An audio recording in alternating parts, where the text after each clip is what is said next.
और दोनों ही ड्रामों में हीरो को पहली ही नजर में हीरोइन से मोहब्बत हो जाती है। हीरो जब देखता है कि एक ऐसी लड़की जो ऐसे ऐसे करके बात करी है, उसकी आंखों में किसी का खौफ नहीं है, डर नहीं है, वो बहुत दिलेर नजर आ रही है, उसके बात करने का अंदाज, उसकी दिलेरी, उसकी खूबसूरती, ये पहली ही नजर में इश्क हो जाता है। अस्सलाम वालेकुम ख़वातीन हज़रात, मैं हूँ आपका मेज़बान सुमैर। तो आज के नए प्रोग्राम में हम आपको खुशामदीद कहते हैं। दोस्तों, वैसे इंसान की ज़िंदगी में ना बहुत सारे काम ऐसे लगते हैं कि यार ये बहुत मुश्किल है। किसी को एक्टिंग मुश्किल लगती है, किसी को सिंगिंग मुश्किल लगती है, किसी को होस्टिंग मुश्किल लगती है और किसी को डायरेक्शन मुश्किल लगती है। लेकिन मेरी नज़र में शोबिज़ इंडस्ट्री में सबसे मुश्किल काम है कहानी लिखना, क्योंकि कहानी लिखने वाला जो लिखारी होता है उसके बारे में कहा जाता है कि सोच के सागर में डूबकर ये मोती निकालते हैं। ये जुमला मैं अक्सर इस्तेमाल करता हूँ और उसकी वजह यह है कि कोई भी लिखारी कोई कहानी जब तख्लीक करता है, उसे लिखता है, दुनिया के सामने लाता है, तो वो अपनी कोशिश ये करता है कि ऐसी कहानी लाई जाए जो ना तो पहले कभी किसी ने देखी हो और ना ही किसी को समझ आती हो। लेकिन जब उस कहानी को देखा जाए तो उसको देखता ही रह जाए, उसको लगे कि क्या कमाल के सीन्स लिखे हैं, क्या कमाल के डायलॉग्स लिखे हैं। और बहुत सारे ऐसे राइटर्स भी हैं जो हमारी इंडिया की बहुत सारी फिल्मों से इंस्पायर होकर कहानियां लिखते हैं। और आज के इस प्रोग्राम में मैं आपको पाकिस्तान के एक बहुत बड़े राइटर जिनका नाम है अब्दुल खालिक खान साहब, जिन्होंने अपने ही ड्रामे से इंस्पायर होकर एक और ड्रामा लिख दिया। अब उनको लगा होगा कि शायद कोई पकड़ नहीं सकेगा, लेकिन क्या करें, हम बैठे इसी काम के लिए। अब्दुल खालिक खान साहब का एक ड्रामा भी रिसेंटली बहुत ही सुपर डुपर हिट गया, जिसका नाम था इश्क मुर्शिद। आप लोगों ने देखा, बहुत पसंद किया और उस ड्रामे की वजह से अब्दुल खालिक खान साहब पाकिस्तान के हाईएस्ट पेड राइटर्स में शुमार होने लग गए। उससे पहले भी उनका बहुत नाम था, बहुत बड़े बड़े ड्रामे उन्होंने लिखे, लेकिन इस ड्रामे के बाद तो उनकी एक अलग से क्लास बन गई, स्वैग बन गया। और उसके बाद अब उनका एक ऐसा ड्रामा आया जिसे आजकल आप लोग बहुत ज्यादा देख रहे हैं, जिसका नाम है मैं ज़मीं तू आसमां। इसमें है फिरोज खान और हिब्बा बुखारी। फिरोज खान पाकिस्तान के टॉप के हीरो और दूसरी तरफ है हिब्बा बुखारी, जिन्हें रेटिंग क्वीन भी कहा जाता है। वो जिस ड्रामे में होती है उस ड्रामे की रेटिंग बहुत ऊपर जाती है, लेकिन उनको ये नहीं पता था कि जिस ड्रामे में वो काम करने जा रही हैं वो किसी और ड्रामे से मिलता जुलता है, यानी कि बिल्कुल इंस्पायर होकर बनाया गया है। आपने ड्रामा सीरियल इश्क मुर्शिद देखा, उस ड्रामे की कहानी को देखा, वो भी अब्दुल खालिक खान साहब ने लिखी। और ड्रामा सीरियल मैं ज़मीं तू आसमां, इसको भी अब्दुल खालिक खान साहब ने लिखा। अब दोनों की कहानियां बिल्कुल मिलती जुलती। ड्रामा सीरियल इश्क मुर्शिद का जो फॉर्मूला था, जो कहानी का पैटर्न था, उनको लगा कि यार ये बहुत हिट गया था, तो मुझे लगता है कि इसी पर ही मुझे लिखना चाहिए। अब मैं दोनों के सीन्स आपके सामने रखता हूँ, कहानी आपके सामने रखता हूँ, आप लोगों ने बताना है क्या मैं ठीक कह रहा हूँ या गलत कह रहा हूँ। दोनों ड्रामों में दिखाया ये जाता है कि जो लड़की है वो बहुत ही दबंग अंदाज की है, बहुत गुस्से वाली है, अपने फैसले बड़े दबंग अंदाज में करती है, किसी से नहीं डरती, इंसाफ के लिए खड़ी हो जाती है, हक की आवाज बनती है और उसको कोई परवाह नहीं कि उसके सामने कौन खड़ा है, उसके साथ क्या हो जाएगा।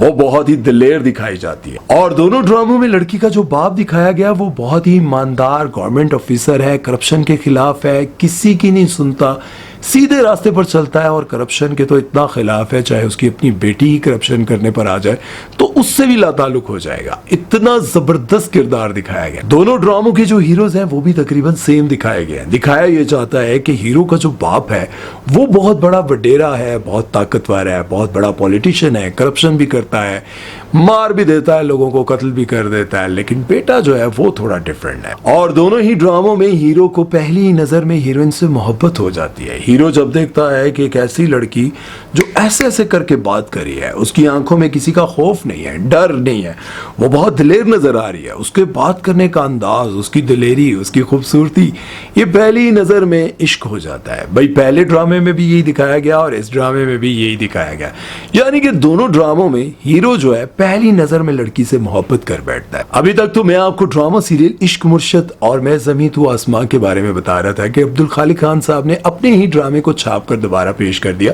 आगे मुझे नहीं पता कि आगे चलकर शायद कहानी चेंज हो, कुछ चेंज हो, लेकिन अभी तक जितना पैटर्न दिखाया जा रहा है वो बिल्कुल सेम है। और इन्होंने एक और ड्रामा लिखा था जिसका नाम था मोहब्बत तुझे अलविदा। उसमें सोनिया हुसैन थी, जाहिद अहमद थे। उस ड्रामे की जो कहानी थी वो इंडियन फिल्म जुदाई से इंस्पायर होकर लिखी गई। ड्रामा सीरियल मोहब्बत तुझे अलविदा में और फिल्म जुदाई में दिखाया यह जाता है कि जो लड़की है वो बेपनाह मोहब्बत करती है अपने शौहर से, लेकिन उससे भी कई गुना ज्यादा मोहब्बत करती है पैसे से, रुपए से, बहुत लालची होती है और पैसे के चक्कर में अपना शौहर किसी और औरत को दे देती है और कहती है कि बस मुझे पैसा मिल जाए। और इसके अलावा भी अब्दुल खालिक खान ने फिरोज खान और सज्जल के लिए एक फिल्म लिखी थी जिसका नाम था जिंदगी कितनी हसीन है। बॉलीवुड की फिल्म अकेले हम अकेले तुम की कॉपी है जिसमें आमिर खान और मनीषा कोइराला ने काम किया था, बिल्कुल सेम।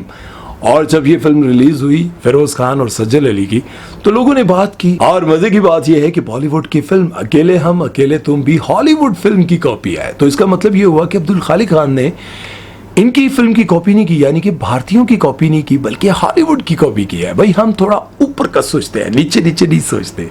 तो इस तरह से इन्होंने ड्रामा सीरियल मैं ज़मीं तू आसमां, इसको भी अपने ड्रामे से इंस्पायर होकर लिख दिया है, क्योंकि उनको लगा कि शायद इस तरह का पैटर्न लोगों को ज्यादा पसंद आ रहा है। और बाज़ औक़ात तो मैं जब किसी घर में जाकर देखता हूँ तो औरतें ऐसे ड्रामा देख रही होती है, कहती है ऐ कितनी फलां है, गालियां दे रही होती है, ऐ फलाने नहीं है के करते ही, ऐ लाए के करते ही। इस तरह की चीजें मैं देखता हूँ यार, मैं कहता हूँ इतना सीरियस समझते हैं फल्ला। और कोई अगर नंद कुछ कर रही हो तो उसको गालियां, कोई सास बुरा है तेरी तीन भी अंजुड़ है, तू जो कर रही है ना तेरी तीन भी अंजुड़ सी है, कितनी जालिम है। इस तरह की चीजें देख के औरतें बड़ी संजीदा होकर ड्रामा देख रही होती हैं। हम ड्रामे को ड्रामे की तरह देखते हैं, लेकिन लोग बड़े संजीदा होकर देखते हैं। इसलिए मैं ये चाहता हूं कि हमारे जितने राइटर्स हैं वो अपनी स्टोरीज लिखें, कोई नई स्टोरीज लिखें। राइटर तो वो बहुत कमाल के हैं, बहुत बड़े राइटर हैं। मैं क्या, बहुत सारे लोग ये चाहते हैं कि जब भी कोई ड्रामा नया आए जिसमें बड़ी कास्ट हो, उसकी कहानी भी डिफरेंट हो, उस कहानी में जान हो, ऐसा ना लगे कि वो किसी और से इंस्पायर होकर लिखी गई है या उससे मिलती जुलती कहानी है। अभी आप देख लें इमरान अशरफ का ड्रामा मासूम आया है, वो भी बॉलीवुड की फिल्म, वो 7 दिन उससे कॉपी किया गया है, उससे बिल्कुल अभी तक तो वो बिल्कुल सेम है, बाद में थोड़ा सा चेंज कर दें, लेकिन फिर भी पैटर्न तो वही नजर आ रहा होता है ना, कि बिल्कुल वही स्टार्ट, वही सब कुछ। इन सारी चीजों को देखकर लोगों को दुख होता है।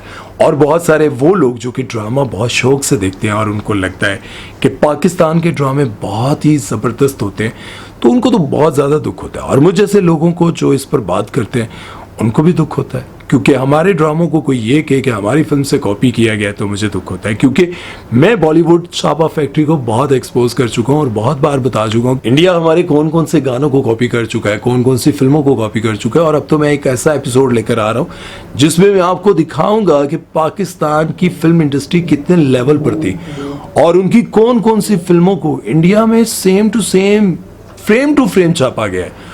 और उन फिल्मों को देखकर आप हैरान होंगे कि यार हमारी फिल्म इंडस्ट्री जो आज बिल्कुल ठप वीरान पड़ी हुई है, बारी स्टूडियो हो गया या कोई भी लाहौर में बड़े बड़े जो स्टूडियोज हैं वो सारे बंद पड़े हैं।